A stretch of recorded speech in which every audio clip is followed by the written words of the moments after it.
When you think about all the tournaments you've played in and such, how much of the mental game do you think comes into play of your performance? This year has been like a revelation, really, as far as like mental game goes, because I always knew that it was a weakness, but again, it's kind of like having those tools. Like what do I need to do? Right.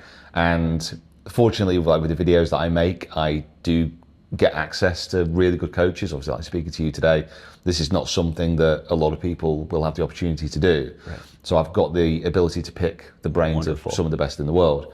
And this year, it really became apparent that setting the goals was good, but I was so focused on the actual outcome of everything that I was forgetting to go through the process and then trust that that was going to work, and really trying to force through what I wanted. So I was putting such a massive high level of expectation on myself that when I came to the comp, I was so nervous, I was like anxious, I wasn't enjoying being there. Right. So this year has been a big switch of just simply having a goal, working towards it, but then when I'm at an event, just trying to let it happen and not putting a big expectation on myself when I'm there. Yeah, I mean, that's crucial, as you know, and I think even average players, they expect, I expect to break 85, I expect, and they have these expectations, and yet they don't have the processes that would help support them achieving that. So we want to prepare and stuff. I always ask people about what is the mental game that we're training in the first place. So how would you kind of define those skills? What is the mental game that we're actually training? It's a tough question, isn't it? Yeah, it is. That's why people say, oh, it's important. But when I ask people if they train it, the answer is usually no. Yeah. Because they're not actually quite clear what it is. What are we actually training? Or how to practice. Exactly. Like how to practice. And I also think that it's potentially the hardest thing to practice, because it's easy. It's easy to go to a range and hit balls. It's an easy thing to do. Right. But to think about what you're doing and to try and understand how you go about the mental game, because for me, the mental game really boils down to understanding how you're thinking and to recognize certain aspects that are going to be detrimental. There's so many things that people do on the golf course that I do on the golf course still, and I'm getting better at it, that I catch myself. And I'm like, oh God, like why have you just gone down that kind of rabbit hole? And you're there before you know it. Totally. And I think that's for me is the first step, is just being able to recognize when something's going wrong. Yes. That's the biggest kind of crucial thing for me. I've even forgot what the question was now. Right? Well, no, I mean, I think... I went down a rabbit hole there. No, but you said about thinking, which is like when I look at what is the mental game, and we get thinking, we get emotions, regulating our emotions, confidence, right? Those are some different aspects. And I look at it as performance is state dependent. What state are you in when you're swinging a golf club? Yeah. Am I in one of distracted, doubt, tension, anxiety? Good luck. Yesterday was horror. Or horse. Pure, unadulterated horror. And then there's days when we're focused and confident and calm and confident, right? And we're like, oh, I like this. Yeah. Right. See, to me, that's a trainable skill. Yeah. But most people, they'll get into the state after they're playing a few holes. Like they've got it. Oh, I feel great. Or I don't have it today. Right. And they're fluctuating. You mentioned thinking. So to me, it does start with thought patterns of what am I focusing on in that moment.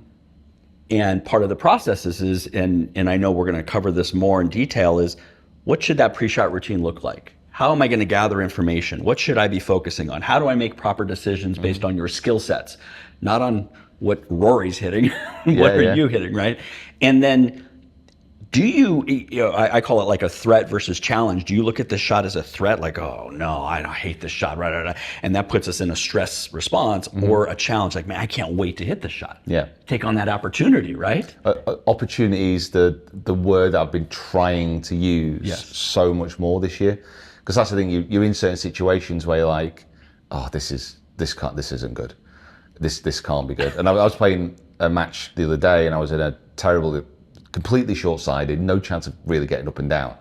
And I was going over to it, cameras were on, I was like, this is just not going to be, this is going to be a disaster. But then I was like, you know what? No, this is just a really good opportunity to play a fantastic shot. And automatically just thinking more like that allowed me to see what I had to do easier. Yes. So rather than like looking at what could go wrong, I was like, well, how can it go right?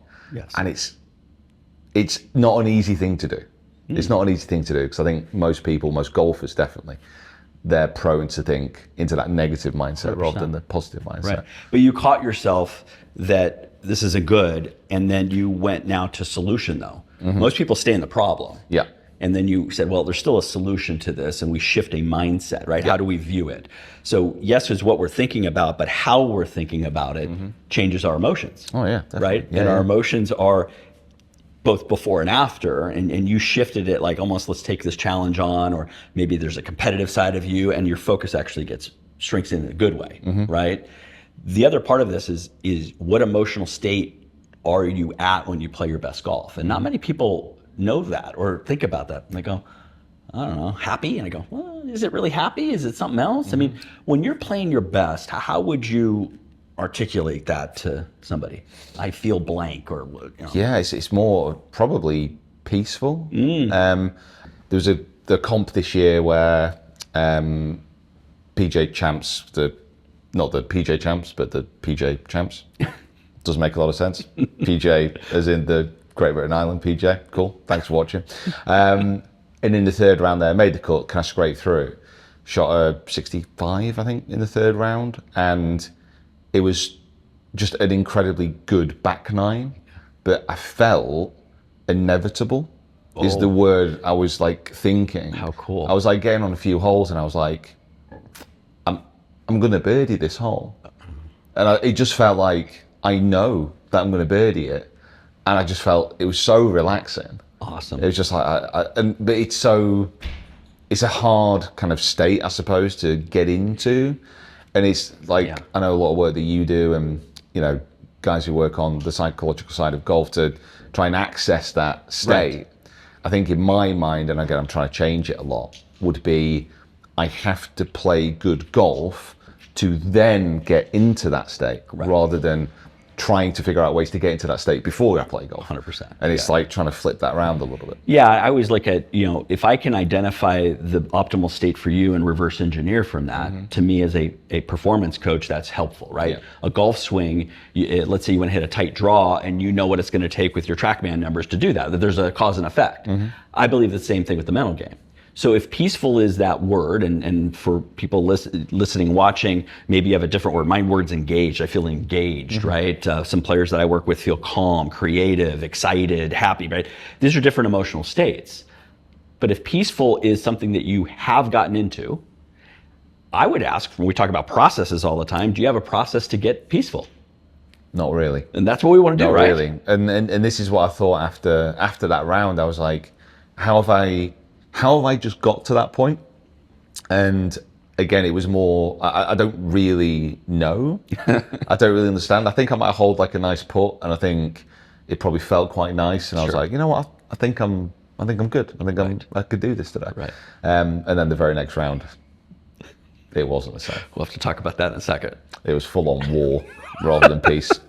Right, but notice that. I mean, and all golfers have experienced that, right? Yeah. One day we feel like we're hitting the ball great, we're never gonna lose it, and the other day we feel like we've never played golf before, right? Yeah. And I think back to like when we talk about processes all the time, is like, yes, we want to have a better process and pre-shot routine, all these things we're told, but I don't even think people are asking the right questions within that. What is that process supposed to do? And part of it is to be peaceful, to be committed, to be confident, and if in that routine it's not achieving that, then we may have to work on a new routine.